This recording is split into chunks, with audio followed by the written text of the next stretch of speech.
Hi friends, welcome to our channel. ఈ వీడియోలో అంతులేని అద్దం అనే కథతో మీ ముందరికి వచ్చాను. ఇక లేట్ చేయకుండా కథలోకి వెళ్దాం. విజయవాడ శివార్లలో ఉన్న పాత భవంతిని కొన్నారు నూతన దంపతులు రాహుల్ మరియు సుప్రియ. హౌసింగ్ లోన్ తీసుకుని తక్కువ ధరకే వచ్చిన ఆ భవంతిని వారు చాలా ఇష్టపడ్డారు. అందులో ఒక గదిలో బాగా పురాతనంగా కనిపించే పింగాణి రంగుల పైభాగంతో ఉన్న పెద్ద అద్దం ఉంది. అద్దాన్ని చూడగానే సుప్రియ మనసు విరిగిపోయింది. అది ఏదో ఆకర్షణగా అనిపించింది. కానీ మొదటి రాత్రి నుంచే అద్దంలో వింతలు ప్రారంభమయ్యాయి. మొదటి అద్దం సంభాషణ. రాత్రి 2 గంటలకు సుప్రియ చీకట్లో మెలకువతో లేచి అద్దంలోకి చూస్తుంది. అక్కడ ఆమె ముఖానికి బదులుగా ఇంకో మహిళ ముఖం కనిపిస్తుంది. గోరువెల్లులాంటి రంగు, ఎర్రకళ్ళు, నీలిరక్తం కారుతున్న నోరు. "నువ్వు నా స్థలాన్ని తీసుకున్నావు" అనే పదాలు ఆమె చెవిలో వినిపిస్తాయి. ఒక్కసారిగా స్పష్టతకు రావడంతో ఆమె వెనక్కి తొంగి చూస్తుంది, కాని ఎవరూ లేరు. ఆవేశిత ఆత్మ. రాహుల్ మొదట్లో నమ్మడు. కానీ అతనికి అద్దం ఎదురుగా నిలబడిన ప్రతిసారీ వింతగా వెనక ఎవరో ఉన్నట్టు అనిపించేది. వారిద్దరూ కలిసి నికటవర్ధనాల పురావస్తు శాఖను సంప్రదిస్తారు. వారు తెలిపిన సమాచారం ప్రకారం ఈ అద్దం 1856లో శాతవాహన శిల్పకళాకారుడి చేతి పని. అది గతంలో రజనిగ్న అనే రాజమహిళకు చెందినదట. ఆమెని చంపినప్పుడు ఆమె ఆత్మ అద్దంలోనే బంధించబడిందట. ప్రతిరోజు మారే అద్దం రూపం. ప్రతిరోజు అద్దంలో ముఖం మారుతుంది. ఒక్కోసారి చిన్న బాలికగా, మరొకసారి ముసలిదిగా మారుతుంది. కాని ఎప్పుడూ రక్తం కారుతున్న కళ్ళు ఉంటాయి. ఆవేశంలో ఒకరోజు సుప్రియ గదిలోనే మూగబోయినట్టు మారుతుంది. ఆమె అద్దం ముందు గంటల తరబడి నిలబడి ఉండిపోతుంది. అద్దాన్ని తగలబెట్టే యత్నం. రాహుల్ అద్దాన్ని తీసి బయట తగలబెట్టే ప్రయత్నం చేస్తాడు. కాని అది మంటల్లో కాలదు. మళ్లీ అదే గదిలో కనిపిస్తుంది. ఒక జ్ఞానపీఠ గ్రంథాలను పరిశీలించిన రాహుల్ ఓ పరిష్కారం కనుగొంటాడు. ఆ ఆత్మను శాంతిపరిచే ఒక మంత్రపఠనం ఉంది. శాంత్యః శాంత్యః రజనః శివేభ్యః ప్రణమామ్యహం. అతను దాన్ని అద్దం ఎదుట పఠించేటప్పుడు గది తలుపులు తీయలేని విధంగా మూసుకుపోతాయి. అంతులేని లోపలిక. అద్దంలోకి చూస్తుంటే అందులో ఒక మెరుగైన ప్యాలెస్ కనిపిస్తుంది.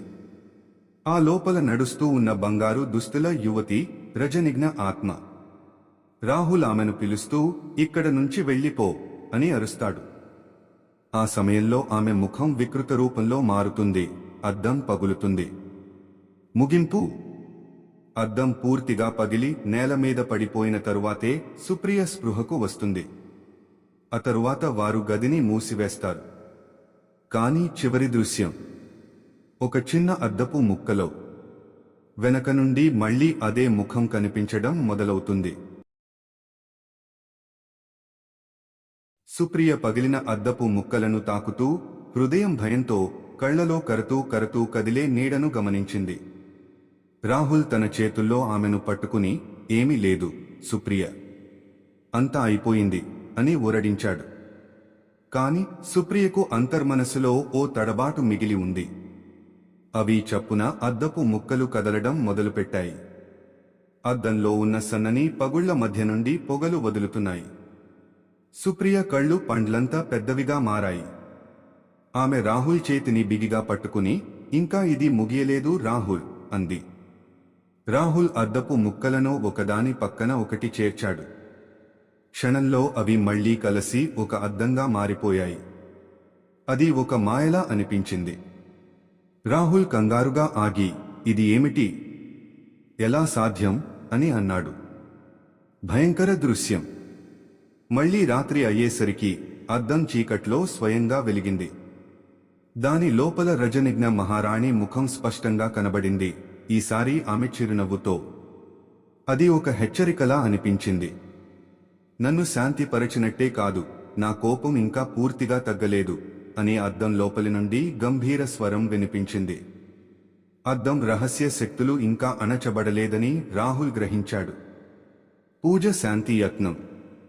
వెంటనే రాహుల్ తన మిత్రుడు పండిత్ వెంకట్రామ శర్మను పిలిపించాడు. పండిత్ గారు వచ్చిన వెంటనే చుట్టూ పరిశీలించి, ఇది సాధారణ అద్దం కాదు. దీన్ని కేవలం పగులగొట్టడం చాలదు. దీని లోపల రజనిజ్ఞ యొక్క ఆత్మ పూర్తిగా బంధించబడి ఉంది. దాన్ని శాశ్వతంగా విడిపించాలంటే శాంతి హోమం చేయాలి అని చెప్పారు. పావన హోమం. మరునాడు ఉదయం రాహుల్, సుప్రియ మరియు పండిత్ గారు పూర్ణచంద్రుని సమయాన్ని ఎదురుచూశారు. అగ్నికుండను సిద్ధం చేసుకుని హోమం మొదలుపెట్టారు. మంత్రోచ్చారణతో అగ్నిలో పసుపు, పూలు, కర్పూరం, ఎర్ర చందనం సమర్పిస్తుండగానే అద్దంలో అలజడి మొదలైంది. అది పగుళ్లతో చిట్లిపోతోంది. ఓం తత్ సత్, ఓం శాంతి అని పండిత్ గారు శంఖారావంతో పఠిస్తూనే ఉండగానే అద్దం విరిగిపోయి దాని లోపల నుంచి ఒక తెల్లని కాంతి పైకి ఎగసింది. అది మృదువుగా మాయమైపోయింది. చివరి క్షణం. సుప్రియ ఊపిరి పీల్చుకుని రాహుల్ను చూసి, ఇప్పుడు ఎట్టకేలకు ఆమెకు శాంతి దొరికిందనుకుంటా అంది. రాహుల్ చిరునవ్వుతో తల ఊపి, అవును, ఇక ఈ అద్దం ఒక సాధారణ అద్దమే అన్నాడు. వారు అద్దాన్ని జాగ్రత్తగా చుట్టి సమీప నదిలో వదిలేశారు. అది క్రమంగా అలలతో కరిగిపోయి వెళ్లిపోయింది. మిగిలిన గుర్తులు. ఆ తరువాతి రోజుల్లో భవంతిలో ఆవేశపు గడాలు, రాత్రివేళ వినిపించే పాదసవడులు, అద్దం మెరుపులు అన్నీ నిలిచిపోయాయి. సుప్రియ మరియు రాహుల్ ఒక శాంతియుతమైన జీవితం మొదలుపెట్టారు. అయితే ఒక పగలబడ్డ అద్దపు ముక్కను మాత్రం రాహుల్ రహస్యంగా జాగ్రత్తగా ఒక పెట్టెలో ఉంచుకున్నాడు. అది ఒక జ్ఞాపకంగా. కాని కొన్నిసార్లు ఆ ముక్కలో రాత్రి వేళలో ఒక దివ్య కాంతి మెరిసి దాని లోపల ఒక చిరునవ్వు ఇంకా కనిపించినట్టు అనిపిస్తుంటుంది.